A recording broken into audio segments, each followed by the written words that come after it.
এই অসহ্যকর গরমে করলা ভাজি বা করলার যে কোনো রান্নায় কিন্তু খেতে বেশ ভালো লাগে। So hey my beautiful families, welcome to my YouTube channel and Facebook page Royes cooking lookbook. যারা এখনও সাবস্ক্রাইব অ্যান্ড ফলো করোনি অবশ্যই কিন্তু করে দিও। তো তেমনই তোমাদের সঙ্গে আজ শেয়ার করবো করলারই একটা রান্নার রেসিপি, যা বানানো ভীষণ ইজি, খেতেও কিন্তু বেশ ভালো হয়। তো তার জন্য প্রথমে কড়াই সর্ষের তেল গরম করে কালো জিরে ফোড়ন দিয়ে দুটো মিডিয়াম সাইজের আলু কেটে লম্বা লম্বা করে কেটে আমি ভাজতে বসিয়ে দিয়েছি। 1 মিনিটের মতো ভাজা হয়ে এলে অ্যাড করে দিতে হবে লম্বা লম্বা করে কেটে রাখা করলা। এখানে 7-8টার মতো মিডিয়াম সাইজের করলা রয়েছে, বীজটা সম্পূর্ণ ফেলে দিয়েছি। দিয়ে ভালো মতো আঁচটা মিডিয়াম রেখে ভাজতে দিয়ে দেবো। এখানে কিন্তু আমি কোনো ঢাকা দেব না।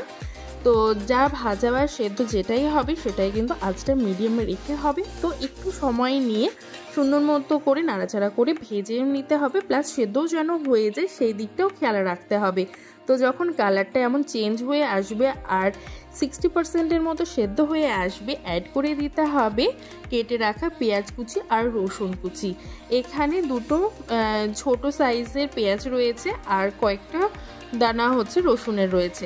দিয়ে ভালো মতো আবারও ভাজতে হবে পেঁয়াজটাকেও আলু করলার সাথে। আঁচটা অবশ্যই মিডিয়াম রেখে ভাজতে হবে যতক্ষণ না পর্যন্ত পেঁয়াজটা থেকে কাঁচা গন্ধটা চলে যায়, ততক্ষণ পর্যন্ত কিন্তু ভাজতে হবে।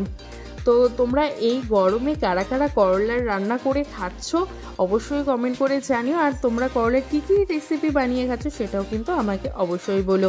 তো তারপরে দেখো সামান্য পরিমাণে লবণও অ্যাড করে দিয়েছি। এবার আমি অ্যাড করব হলুদ গুঁড়ো, দিয়ে আবারও ভালো মতো কিন্তু ভাজতে হবে যতক্ষণ না পর্যন্ত প্রপারলি সেদ্ধ হয়ে আসছে। একটু সময় নিয়ে ঠিকঠাক মতো করে করতে হবে। খেয়ালও রাখবে যতক্ষণ পুড়ে যেন না ধরে, যেহেতু এখানে ঢাকা দেয়নি, তো একটুখানি খেয়াল রেখে কিন্তু ভাজতে হবে। তো দেখো হয়েও এসছে ভাজা। এর মধ্যে এবার অ্যাড করে দেব একটা কাঁচা লঙ্কা, সামান্য পরিমাণে আদা জিরে আর কালো সর্ষে বাটা।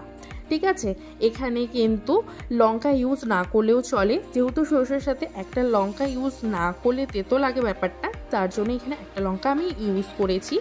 দিয়ে আবারও ভালো মতো কষিয়ে নিতে হবে সামান্য পরিমাণে জল দিয়ে। আর অবশ্যই কিন্তু এখানে চিনিটা অ্যাড করবে, দিয়ে ভালো মতো রান্না করে নিতে হবে। খেতে কিন্তু বেশ ভালো হয়।